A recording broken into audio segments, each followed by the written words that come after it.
It all begins with water and rock.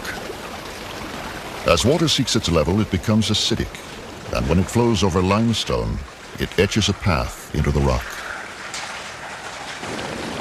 Given eons of time, water will burrow deep and carve with incredible force the veins and arteries of planet Earth.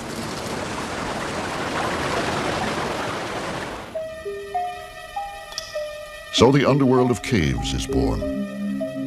And after torrents have done their work, patient drops do more wonders in 1 million years or so. Look now on a landscape no one dreamed existed just a few years ago. Here are bizarre and fantastic treasures that stun the eye and strain the imagination.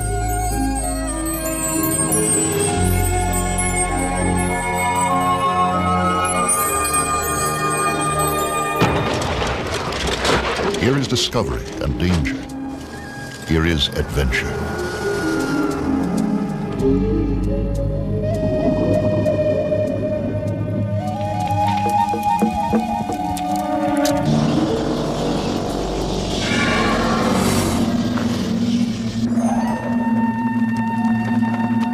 In New Mexico, members of a National Geographic Society expedition explore the world's newest and most exotic major cave. They are following one of man's most ancient imperatives, to seek and understand the unknown.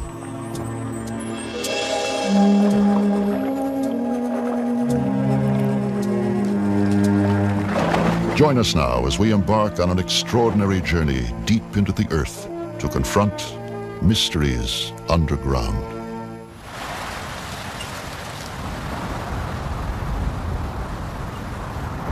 In the Guadalupe Mountains of southern New Mexico, an awesome giant has lain hidden for 1 million years. Sometimes, in the desert silence, the monster could be heard breathing. The sound came from a yawning chasm in the rocks.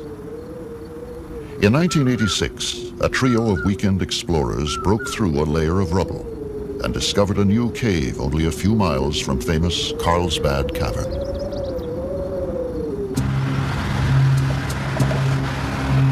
Although the cave entrance lay inside Carlsbad Caverns National Park, park officials allowed qualified cavers to explore it.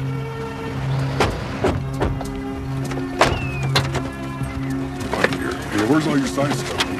That's some of it already transported into the cave. What do you got in that thing, Dave? One of them was Rick Bridges, an oil and gas prospector. And that's about it. Camp stuff.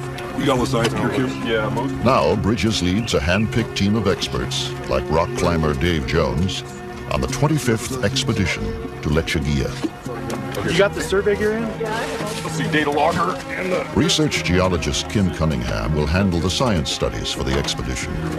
So it's Nuclear test engineer Ann Strait is an expert in surveying and mapping caves. And specialist cameraman from England, Sid Peru, will be the first to document Lechuguilla on motion picture film. Yeah, no, that's fine. The journey begins with a deceptively ordinary hike. The cave is named after a desert plant that grows in this harsh, dry environment. Lechuguilla, Spanish for little lettuce.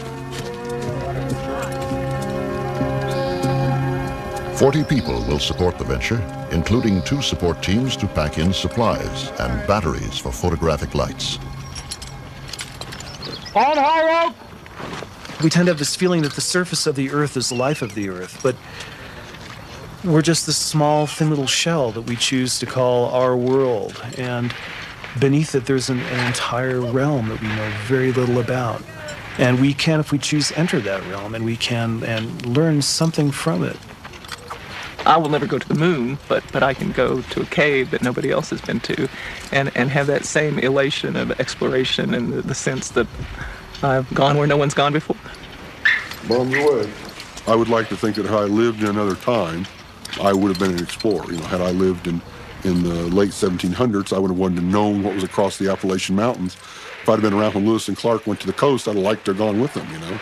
And I think most people that cave at this level and do this kind of exploration feel that way. Here, Bridges and his companions excavated to break into Lechuguilla for the first time. Now the entrance is protected by a lockable hatchway. Through this tiny aperture, the cave breathes, blowing air out or sucking it in to equalize with the barometric pressure above ground.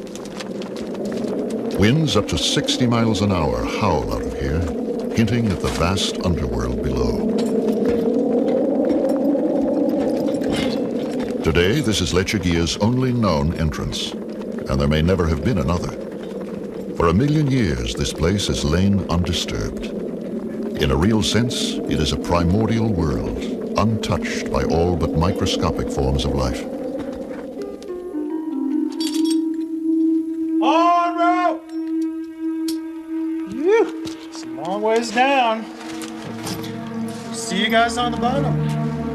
Dave Jones starts down the 150-foot pit called Boulder Falls. It was here that the first explorers realized what a vast place they had discovered. As you progress down, it gets steeper and steeper, and pretty soon you're free hanging, but your feet are still against the rock. And all of a sudden, you rappel by this little ledge, and there's no more rock, and there's nothing in any direction.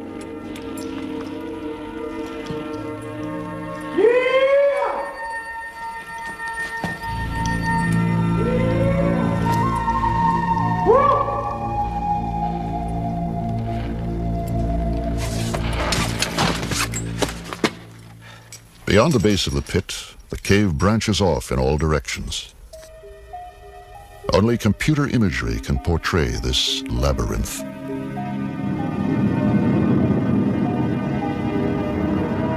After the May 1986 exploration, the cave was known to be 700 feet deep and more than half a mile long.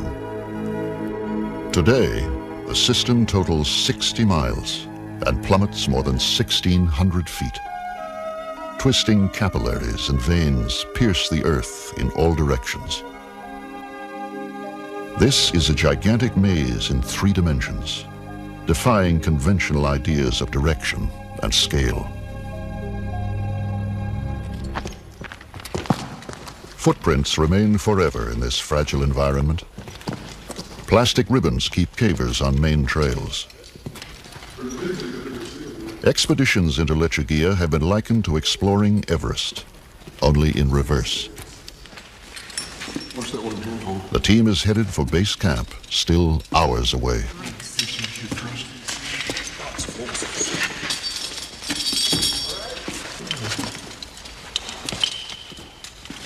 The trail leads on into inky blackness. Often they traverse chambers so vast, the cave walls are barely discernible. Gypsum crystals sparkle along the route. Now cavers encounter Lechuguilla's fantastic decorations for the first time. Helictites and gypsum flowers extrude from the walls, fragile gardens that have taken centuries to blossom, as minerals have been squeezed from the rocks like toothpaste from a tube. Beauty abounds. These jewels of the underground are exquisitely delicate needles of selenite.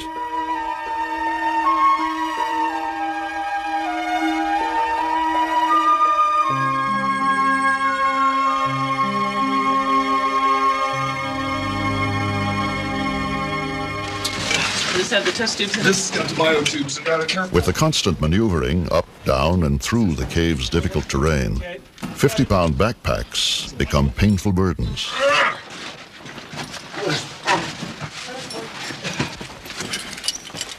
There's a lower rift there where we climbed out of Captain Hook's ladder. Always in Lechuguilla, danger is not far away. Okay, on 3, 1, 2, 3. In 1991, seasoned caver Emily Mobley slipped and broke her leg while working on a surveying expedition in the cave's western sector. 1.5 miles from the entrance, 900 feet below the surface, this accident would trigger the largest and most publicized cave rescue in U.S. history. All right. Do the work. Mark's back.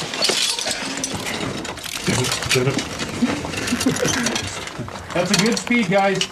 Great. 100 experienced cavers summoned to the scene would labor 4 arduous days to bring her to safety.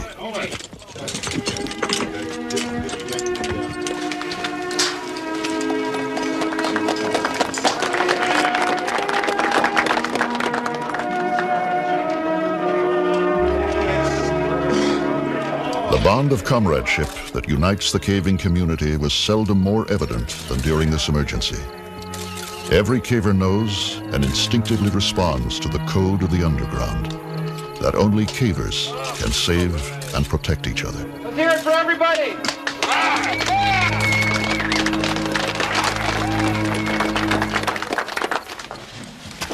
After almost 4 hours, the expedition reaches Lake Labarge, the first sizable body of water to be discovered in this branch of Lechuguilla. Beautiful. One of the greatest sights in caving, eh? Yeah, that's fantastic. Is this Lake Labarge? Yeah. Labarge portal. It's easier now. Beautiful. On road.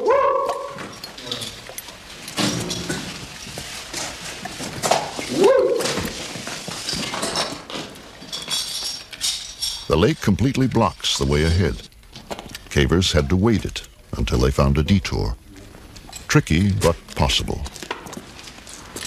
Well, I think in particular moves like dancing around the edge of Labarge as almost a ballet, an underground ballet. I know where my footholds are. I know where my handholds are. I know if I hit them just right and I move just right. Some of them are kind of dynamic in so much as you leave one handhold while you're going for the next foothold. And if you do that just right and you have your pack balance just right, you flow through it real smoothly. And so I think it's very much like doing a dance, a very intricate dance, and you want to do it very perfectly. You know, it's very beautiful when you do.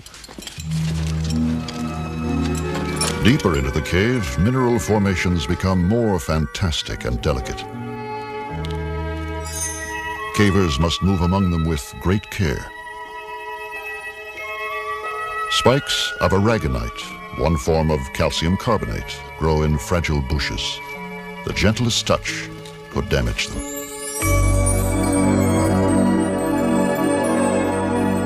There is infinite contrast here. The now famous Chandelier Ballroom is one of caving's classic beauty spots. Plumes of gypsum sprout from the ceiling, some as long as 20 feet. The most dazzling examples of their type ever found.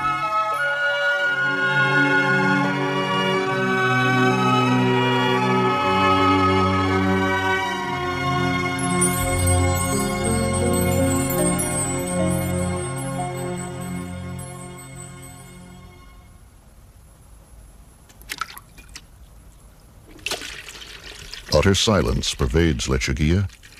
The only sound is made by the intruder.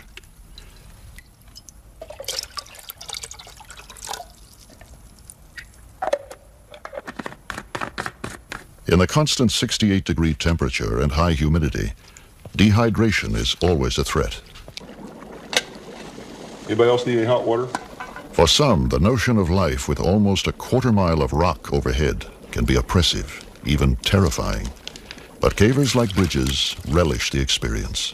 It's almost like coming back to home after you've been gone for a while. It's a very comfortable feeling to me, particularly in that particular cave. And you know, it's a sense of isolation. The world becomes very simple. Here, there is no day or night.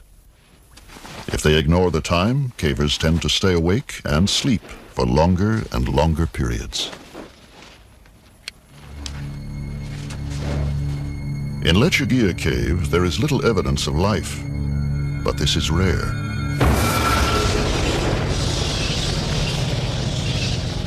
Many caves harbor a hidden kingdom of creatures, dominated by bats. Bats thrive in darkness. They navigate not by sight, but by subtle patterns of reflected sound. Some caves are home to millions of bats, the greatest concentration of mammals anywhere. Their nitrogen-rich droppings, or guano, are harvested as a fertilizer. Large deposits produce a toxic gas, which can be lethal.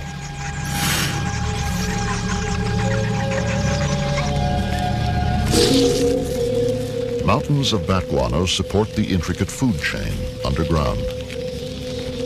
Sometimes an injured bat or a baby falls into the guano and itself becomes food. Within minutes, the bat is reduced to a skeleton.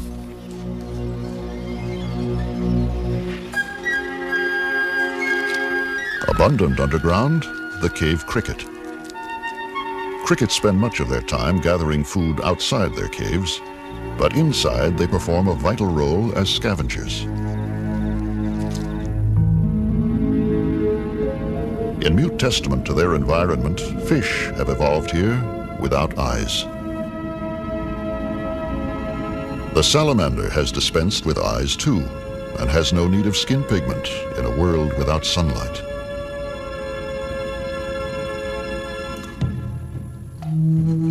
People have probably always found shelter in caves.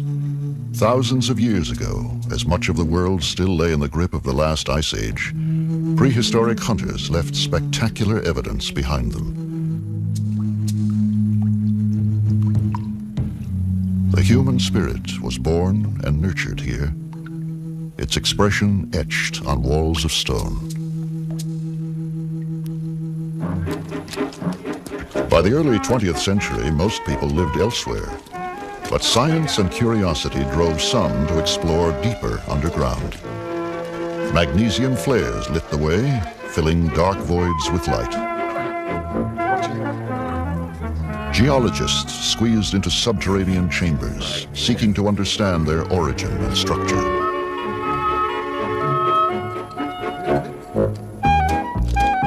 And soon the ancient lure of caves was turned to profit. Tourists went underground. Then and now, humans have been compelled to seek out caves and to combat the gloom with gay defiance.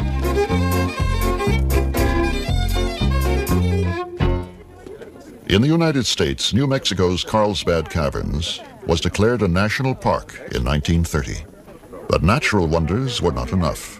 Carlsbad and other caves promoted all sorts of attractions, some a bit far-fetched. The time will come when some master musician in the Carlsbad Cavern will be able to create a symphony in stone.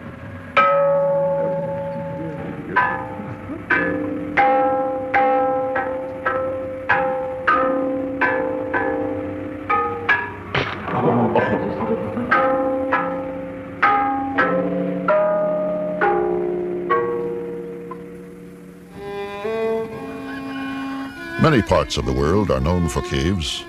Because most lie on limestone bedrock, the soil is often thin and life is hard. So it has often been in the remote uplands of Kentucky. But the automobile brought a new source of wealth.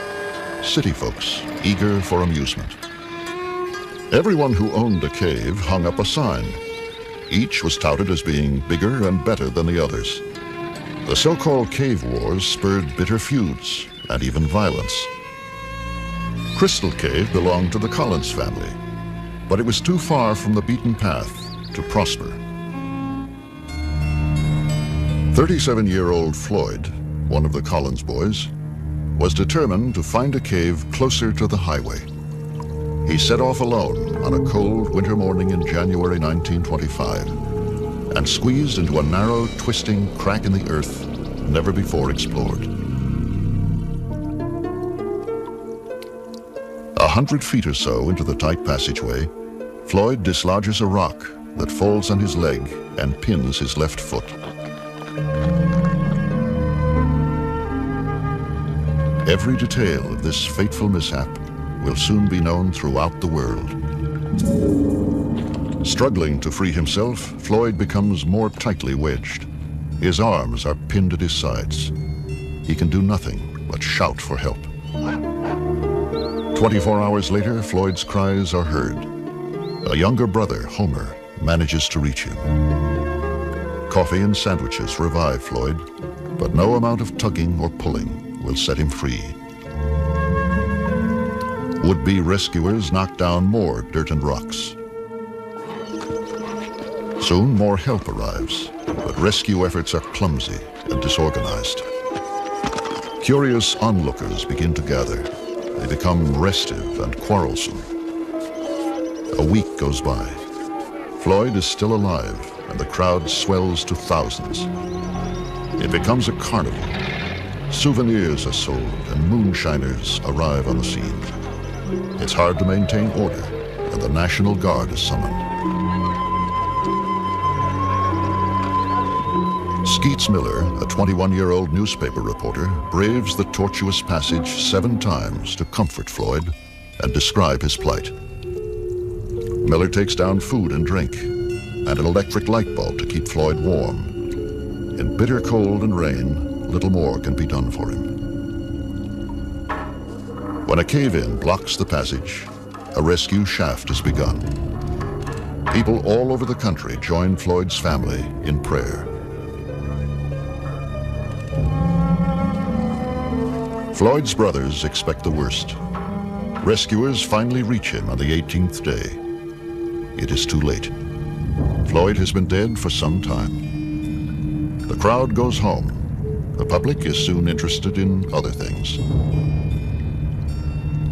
It takes 2 months to recover the body. The rock that trapped Floyd was not a boulder, but a mere 27-pound stone, shaped like a leg of lamb. His death left a legacy of fear of the dark, mysterious underground that haunts many to this day.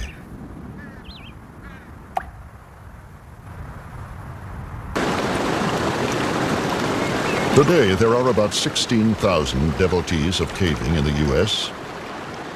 Here, where Tennessee, Alabama, and Georgia meet, the countryside is studded by deep pits, vertical caves, the delight of weekend enthusiasts. 9-year-old Leah Brown holds a world speed record for rope climbing. I want to go ahead and check that other equipment. Her partner, Avis van Swearingen, also holds a climbing record for women over the age of 60. Here you go now. With skill and courage, they suspend their lives on a slender thread. We call that rope the Nylon Highway because it takes us to wonderful places and new parts of the cave, and it's the only way you can get there.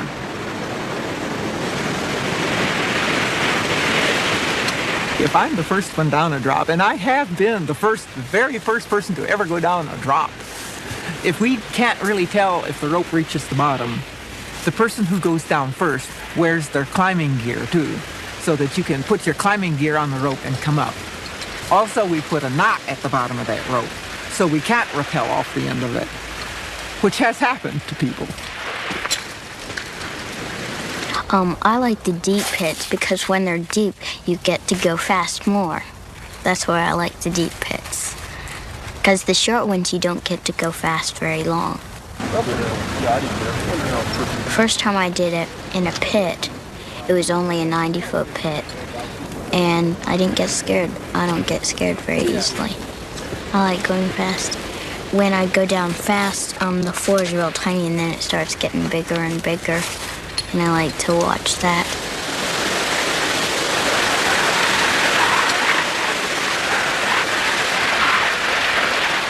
An unfettered commitment to their sport compels cavers to seek new thrills in undiscovered places. For some, the quest for adventure knows no boundary.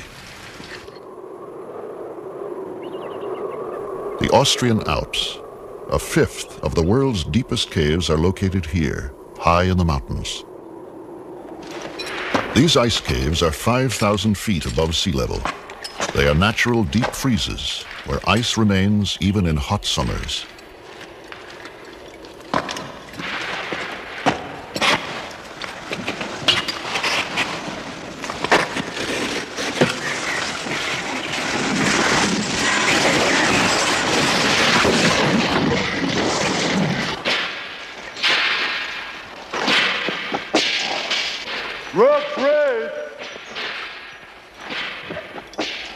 Here, geological time is condensed. We can witness the growth of ice formations in short periods of months or years, which in their stone counterparts would take centuries.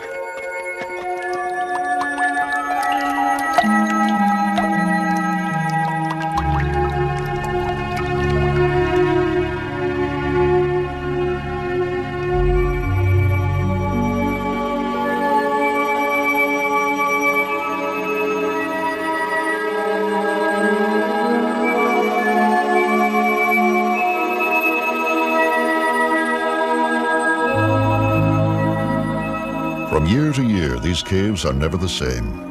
As they thaw and freeze again, the fantastic ice formations are ever-changing. Few places on Earth are more beautiful or more treacherous, with perhaps one exception. Some cavers have merged their love of the unknown with a passion for diving, venturing into a bizarre world underground and underwater.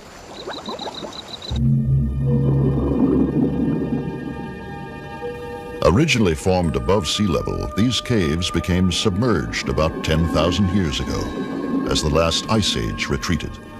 They are now 70 feet beneath the surface.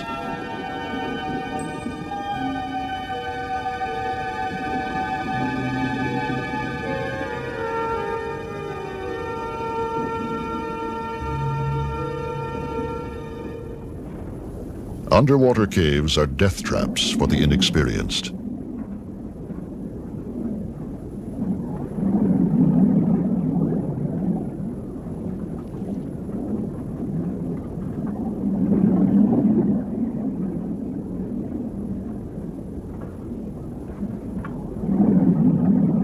But from time to time, tempting fate can have astounding rewards.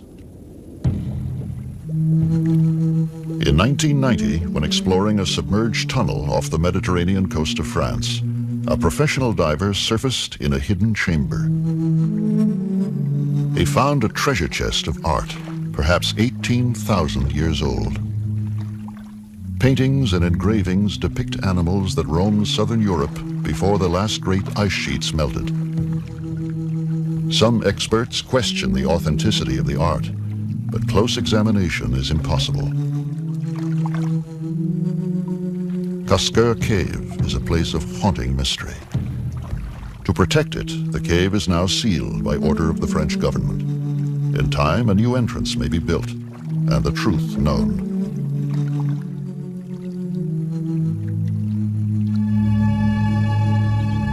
An expanse of sinkholes and depressions pockmark south-central Kentucky, where, beneath the surface, the limestone is riddled with caves. They are everywhere, an integral part of the landscape. This is Floyd Collins country, and the contest to attract the tourist dollar still rages on. The star attraction is Mammoth, the world's longest cave. A national park since 1941, the cave now draws more than 500,000 visitors a year. Back in the 1800s, tour guides here were often black slaves. One of them, Stephen Bishop, became perhaps the greatest caver of them all. On his own, with little more than a lamp, a rope, and a sketchbook, Bishop explores the depths of Mammoth Cave. He creates a surprisingly accurate map of this complex underground maze. Deep in the cave, Bishop is confronted by a gaping void that came to be known as Bottomless Pit.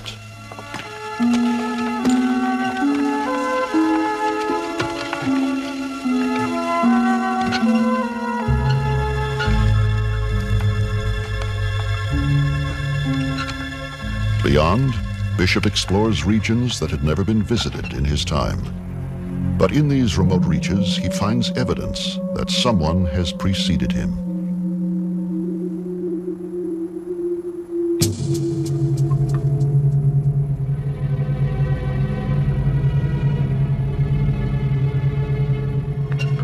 Some archaeologists believe that Stephen Bishop may have also encountered one of Mammoth's most compelling mysteries.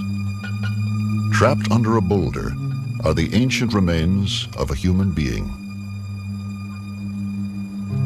Not for another century would the mummified body be rediscovered, and then, as the technology became available, removed from beneath the 6-ton boulder. A sensation in its time, the mysterious body would be on public display for years and given the name Lost John. 2,000 to 3,000 years ago, this man was digging around the base of a heavy rock when it dislodged and crushed him.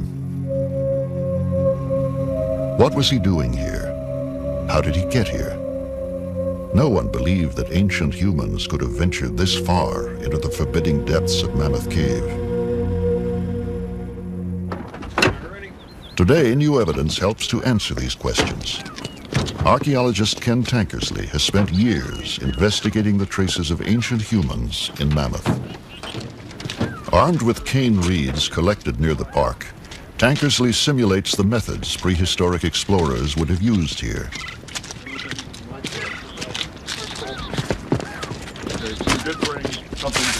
We have long known that human beings lived near the entrance of caves, but Lost John suggested that prehistoric people had gone far into Mammoth, perhaps 2 days' travel. Was this possible? At first, Tankersley himself had doubts. I'm always amazed when I think about what it takes for us to go into a cave. We wear a hard hat, we wear our caving lamp, whether it's electric or carbide, and we carry 2 sources of backup light. We wear enough clothing to ward off hypothermia. These people wore virtually nothing. Loincloths at best, probably most frequently based on what we've seen in the cave in terms of human remains. These people were naked, carrying nothing but cane reed torches.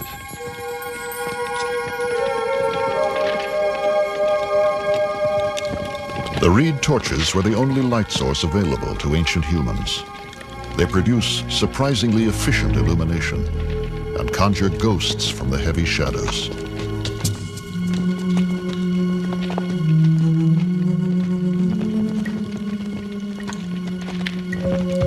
Their daring was incredible. For humans, light is life in a cave.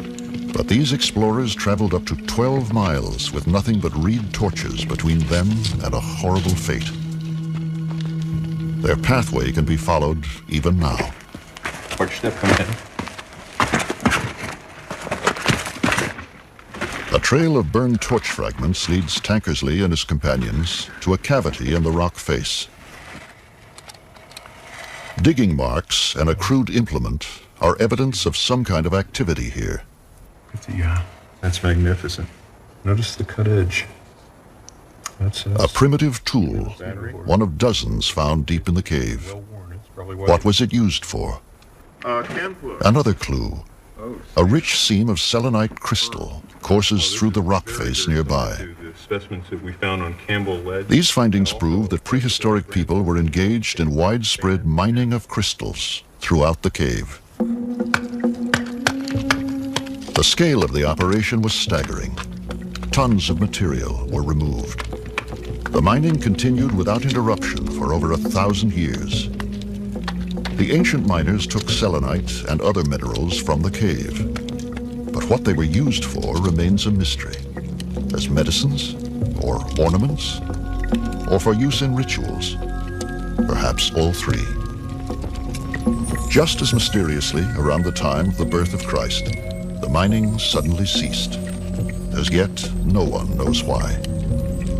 All that remains is abundant evidence that they once were here, driven by needs and desires we may never understand. To our right down below is the famous bottomless pit. For many, many years, lights were not sufficient to reach the bottom. Visiting Mammoth today is a journey through time. Imagine. But as they are guided along comfortable tourist trails, few visitors can imagine the tortuous passageways that lie beyond them. Not knowing the true depth of the pit, or what lay on the other side. Reaching the other side, they were surprised to find an avenue over there and more cave. This opened up the doorway to the vast unknown mileage that we call Mammoth Cave. Mammoth Cave Ridge skirts the Houchins Valley. On the other side, beneath Flint Ridge, lies another cave network, once shrouded in mystery. Here, 40 years ago, one of the great exploits of cave exploration began. In the 1950s, a group of weekend adventurers began an intensive probe into the secrets of Flint Ridge. There had long been talk of a vast underground system that might link all the caves in the area. It began as an exciting pastime. It became a grueling obsession. Over the years, hundreds of men and women took part. There were untold yards of muddy crawlways.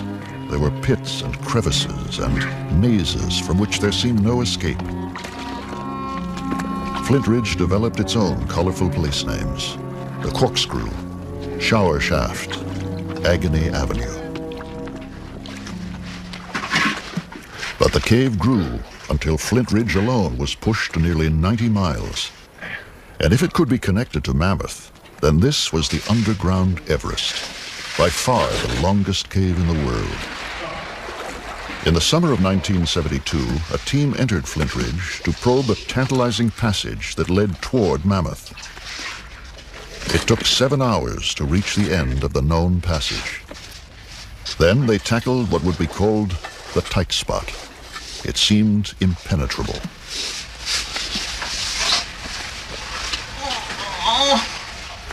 But one of the team had a knack for narrow places. Pat Crowther, a computer programmer and mother of 2. Well, it never occurred to anyone to try to go through that place. It was a crazy place to even think that you could get your body into. The tight spot was a very tiny vertical crevice out the bottom of a small indentation in the floor. And if you just casually looked down into the hole and saw that crack, you would say no one could possibly fit in there. Somehow, Crowther squirmed through. 6 weeks later, miles beyond where anyone had gone before, a chilling but significant discovery was made. In a mudbank were the initials PH, scratched there by Pete Hansen, a long-dead tour guide. He could have come here only from the Mammoth Cave side. Carpenter Richard Zoth was in the group and recalls the impact of the discovery. We had the feeling that we had found the passage that was going to take us into Mammoth Cave, but we hadn't done it. We had seen virtually a mile of passage, but we didn't know exactly where it went. And we plugged along, and we plodded along, and we surveyed, and we surveyed, and we surveyed. 10 days later, the group tried again, reaching what they now called Hansen's Lost River in 9 hours. Excitement and exhaustion dominated the thoughts of leader John Wilcox. The worst thing we feared was that the passage would descend so that the water would come clear to the ceiling. And it sure looked like that was what was happening. The water was getting deeper and deeper, and the ceiling was coming down. We're getting bent over, scrunching our backs up against the ceiling, trying to keep from getting our chests wet. And it was getting so wet that I told the rest of the party, wait here, I'm going to go look ahead a little bit, because I know if I get completely wet, I can get out of the cave, but I wasn't sure everybody else could. And just go as far as I can, and trying very carefully not to get my chest wet, not to put my light out and so forth. I don't have a good sense of the time, but John only went, a few feet, went ahead for 30 seconds, and then there was a pause, and it's like, what's happening, John? And John says, the passage is opening up. And, well, should we come ahead? From that low point, the passage just immediately opens into the huge Echo River passage. And eventually, my eyes adjusted enough, I could begin to see a wall clear across the passage, 100 feet away, perhaps. And there was a bright, shining, horizontal line along the wall, which is something you don't see in a cave. You don't see any straight lines. And it had these vertical lines underneath it. I realized that was a handrail. We had come out on a tourist trail. All of a sudden, John shouted, "I see a tourist trail." And those words just electrified the party. It was kind of like someone yelling fire in a theater. Everybody just surged forward, and we realized that we had made the connection. Achieving the dream of decades, they had connected 2 great subterranean systems. Today it is a cave with 340 miles of passageways. It's one of these complete victories that you don't often achieve in life. Usually things are shades of gray in your professional work or your personal relations with other people or whatever. In climbing a mountain, sometimes you have a clear-cut victory. Either you reached the top or you didn't. And this was one clear-cut victory in my life where, by golly, we went in the Flint Ridge side and we came out the Mammoth Cave side. It was a strange and lonely victory. After a grim struggle in the dark subterranean river, They emerged in Mammoth Cave at 1 a.m. Not even a watchman was there to greet them as they trudged into one of the most famous tourist landmarks underground, the Snowball Dining Room. And they would complete their historic trek with sublime ease, riding to the surface in an elevator. There was no fanfare, no waiting reporters, but they were still overjoyed. Like all cavers in victory or defeat, they were used to being on their own.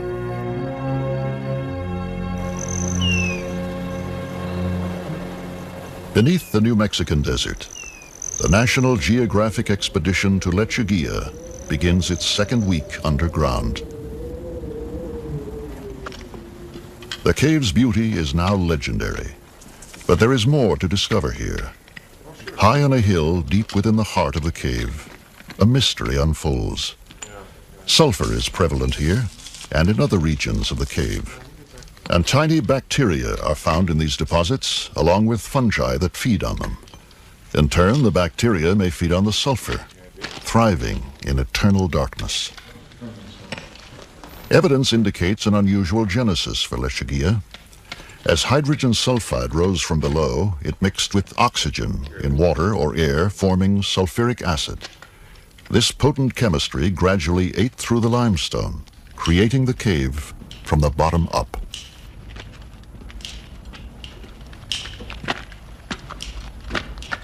Lechuguilla's vulnerability to human impact may preclude it from ever becoming a public show cave.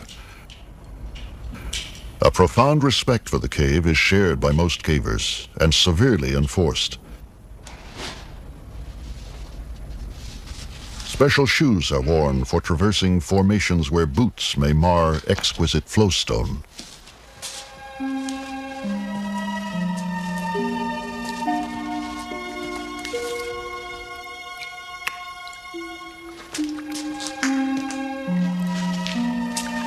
Stalagmites of calcite line the shores of the Pearlsian Gulf, so called because of the thousands of pearl-like formations found here.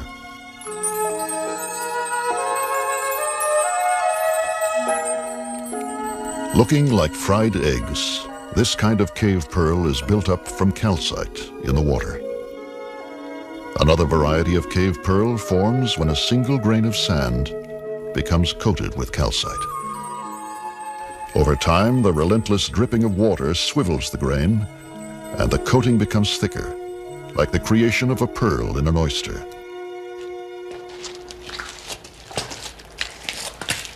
Lake Castrovalva guards a remote corner of the cave. The only way across is to swim. But the conservation creed demands that no dirty clothing soil its purity.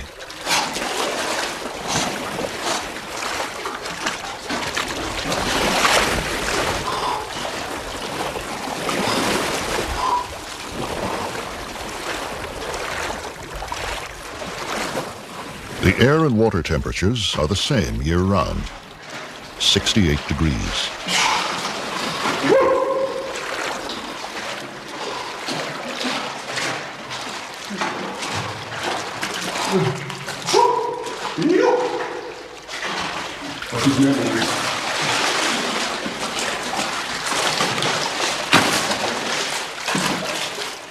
Intricate stone formations border the edge of the lake, slowly deposited by waters rich in calcite. For eons, these exotic shores have been still and silent, calm, until now.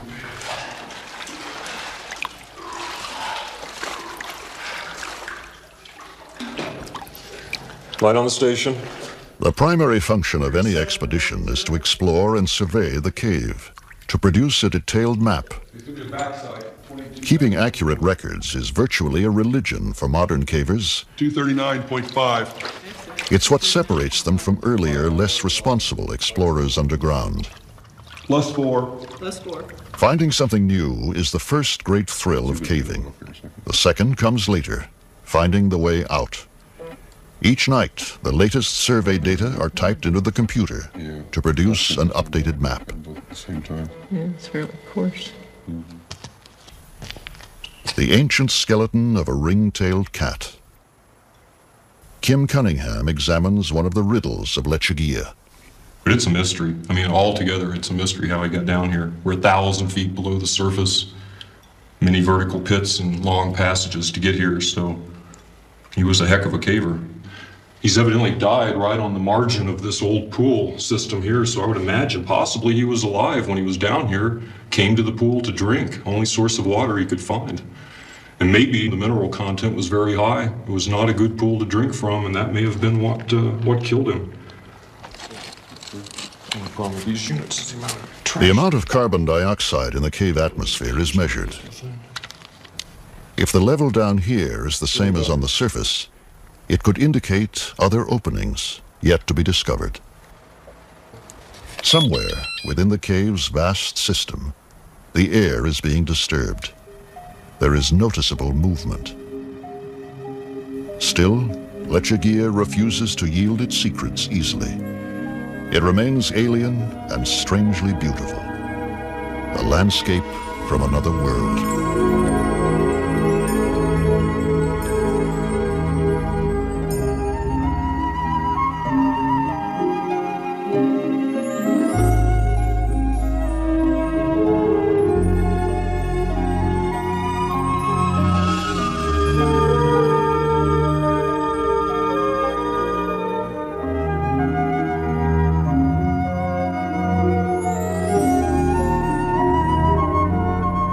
Lechuguilla's wonder is a fragile thing. What man can discover, he can easily destroy. Most of us may never see these enchanting caverns, and others that lie still undiscovered. But perhaps it will be enough to know that they are there. Lechuguilla now consists of almost 60 miles of breathtaking passageways. New discoveries continue, and there is no end in sight.